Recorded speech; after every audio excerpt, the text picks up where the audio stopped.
आपको एक छोटी सी कहानी सुनाता हूँ। इस कहानी को बड़े ध्यान से सुनना, बिकॉज अगर ये कहानी आपको समझ आ गई तो आप किसी भी फील्ड में कितना भी आगे बढ़ सकते हो। एक मछली समुद्र में तैर रही थी। वो तैरते तैरते तैरते तैरते किसी रास्ते से कुएं में आ गई और आ करके वहाँ पे मेंढक को बोली कि तुझे पता है समुद्र कितना बड़ा होता है। तो जो मेंढक था उसने कहा कि भाई मुझे तो नहीं पता। मछली ने कहा बहुत बड़ा होता है। तो मेंढक ने अपना हाथ किया ऐसे करके, कहता अच्छा इतना बड़ा होता है क्या। मेंढक उसने अपनी पूरी जान लगा दी, पूरा हाथ खोल दिया, कहता इतना बड़ा होता है। मछली कहती है अरे नहीं नहीं इससे भी बहुत बड़ा होता है। उसने कहा अच्छा इतना बड़ा होता हो। उसने अपना और हाथ खोल दिया। मेंढक ने अरे नहीं भाई इससे भी बहुत बड़ा होता है, मैं तुझे कैसे समझाऊँ। अच्छा तो फिर इसका मतलब वहाँ से लेकर के वो जो दीवार दिख रही है, कुएं की जो एक तरफ दीवार थी और दूसरी तरफ थी, वहाँ से लेकर के वहाँ तक इतना बड़ा होता होगा। उसने कहा नहीं नहीं इससे भी बड़ा होता है। और मेंढक बोला कि तू झूठ बोल रही है, क्योंकि इसके आगे तो कुछ है ही नहीं, इस दीवार के आगे तो कुछ है ही नहीं। तो इसका मतलब मेंढक भी सच बोल रहा है और मछली भी सच बोल रही है। मेंढक को क्या करना है, थोड़ी देर के लिए अपने दिमाग को खोलना है और सिर्फ अज्यूम करना है कि शायद हो सकता है मछली झूठ बोल रही हो सकता है सच बोल रही हो, तब उसके चांसेस हैं उस समुद्र तक जाने के, नहीं तो वो जा ही नहीं सकता, वो जिंदगी भर कुएं में ही रहेगा। तो मैं आपको ये नहीं कह रहा कि आप मान लो कि मैं कह रहा हूँ और ये सब सच है और ये सब पॉसिबल है। सिर्फ अज्यूम कर लो, सिर्फ अज्यूम कर लेते हैं थोड़ी देर के लिए कि अगर ये कह रहे हैं, मैं आपको कह रहा हूँ इतने कॉन्फिडेंस के साथ में कि ये सब कुछ पॉसिबल है और मेरे जैसे और इनके जैसे लाखों लोग और हैं जो कह रहे हैं कि ये सब कुछ पॉसिबल है। तो मेरा आप सबसे ये सवाल है कि अगर आप ये अज्यूम कर चुके हो कि हो सकता है ये सच हो, तो आप में और इन सब में क्या फ़र्क है? कोई फ़र्क तो है जिस वजह से ये कर पा रहे हैं और आप नहीं कर पा रहे। मैं आपको हिंट देता हूँ, फिर आप मेरे को बताना, एक वर्ड में बताना उस फ़र्क को। दो स्टूडेंट्स हैं एक ही क्लास में, एक ही स्कूल के अंदर। एक जो स्टूडेंट है वो पढ़ता है दिन में 6 घंटे पूरे साल के लिए, दूसरा पढ़ता है सिर्फ 2 घंटे। जो 6 घंटे पढ़ता है साल के एंड में वो एग्ज़ाम देता है, दूसरा भी एग्ज़ाम देता है। जो 6 घंटे वाला है उसकी परसेंटेज आती है 70% और जो 2 घंटे पढ़ता है उसकी परसेंटेज आती है 98%। और वो सिर्फ क्लास में नहीं पूरे स्कूल में टॉप करता है। ऐसे लोग हैं, बहुत हैं, हर इंडस्ट्री में, हर जगह पर। फॉर एग्जांपल आर्टिस्ट की बात करें, किसी परफॉर्मर की बात करें, कॉमेडी नाइट्स विद कपिल देखते हो आप लोग? कपिल शर्मा में और जो हज़ारों स्टैंड अप कॉमेडियंस हैं उसमें क्या फ़र्क है? थोड़ा सा फ़र्क है। मतलब कपिल शर्मा ऐसा क्यों है कि लाइफ की छोटी छोटी सिचुएशंस में ऐसी ऐसी चीज़ें ढूंढ लेता है जो और लोग नहीं ढूंढ पाते। और भी स्टैंड अप कॉमेडियंस उस लेवल पे पहुंचना चाहते हैं, पहुंच नहीं पा रहे। क्या कहानी, क्या फ़र्क? ऑब्जर्वेशन का फ़र्क है, कॉन्सेंट्रेशन का फ़र्क है, उसको पता है कि व्हाट ही वांट। हाँ फोकस है, कॉन्सेंट्रेशन है। अब इसको एक स्टेप और आगे बढ़ाते हैं, हम बहुत पास पहुंच गए हैं। ऑब्जर्वेशन है, ऑब्जर्वेशन क्यों है? अभी जो मैं बात कर रहा हूँ ना वो नेक्स्ट लेवल की बात कर रहा हूँ। जैसे आपने दी अनबिलीवेबल पावर ऑफ बिलीफ वाला मेरा सेशन देखा है, उसमें मैंने कहा बिलीफ कहाँ से आएगा, नॉलेज और एक्सपीरियंस से।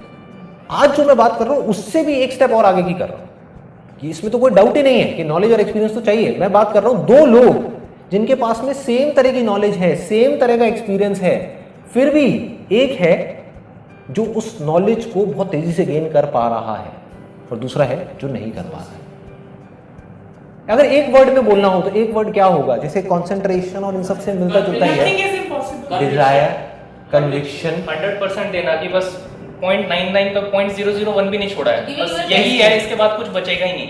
It's just 100%। मगर ऐसा देखो, ये चीज़ें ना जो आप अभी बातें कर रहे हो, ध्यान से समझने की कोशिश करो कि ये जो चीज़ें हैं ये तो हम सबको पता है, लेकिन मैं अगर सीक्रेट बोल रहा हूँ तो इसका मतलब कोई ऐसी चीज़ है जिसको मिस कर रहे हैं। देख करके भी हम मिस कर रहे हैं कि देखो अपनी तरफ से 100% तो सारे दे रहे हैं ना। अगर ओलंपिक्स में वो 10 लोग कॉम्पीट कर रहे हैं एक रेस के लिए जो अपनी अपनी कंट्री के बेस्ट हैं, तो अपनी तरफ से कौन होगा जो 100% नहीं देगा? देंगे, क्यों नहीं देंगे? अगर उसको एक वर्ड में बोला जाए उसको कहेंगे अवेयरनेस। अगर सिंपल तरीके से देखा जाए इन लोगों में क्या फ़र्क है, एक दूसरे से ज़्यादा अवेयर है। अभिनव बिंद्रा, आप सबने नाम सुना होगा, जो गोल्ड मेडल जीते थे वहाँ पे ओलंपिक्स में। उनसे अगर आप जा करके पूछोगे कि क्या फ़र्क होता है जो आदमी गोल्ड जीतता है और जो सिल्वर जीतता है उसके अंदर, तो आई एम 100% श्योर वो यही बोलने वाले हैं कि उस टाइम पे जब वो कंपटीशन चल रहा होता है किसकी अवेयरनेस कितने ऊपर लेवल पे है, उसका सारा खेल होता है।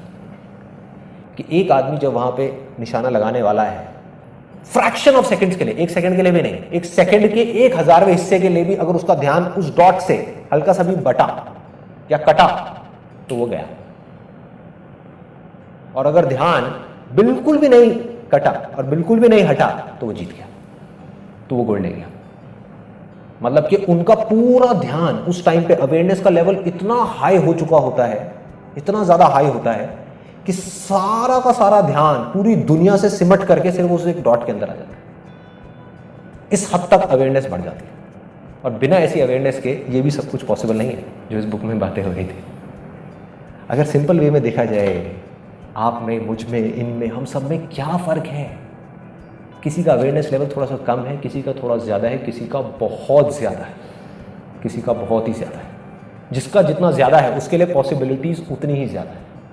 वो सिर्फ एक काम में नहीं, वो किसी भी काम में हाथ डालेगा वो सक्सेसफुल हो जाएगा। किसी भी काम को बहुत जल्दी सीख सकता है, किसी भी काम में बहुत आगे निकल सकता है।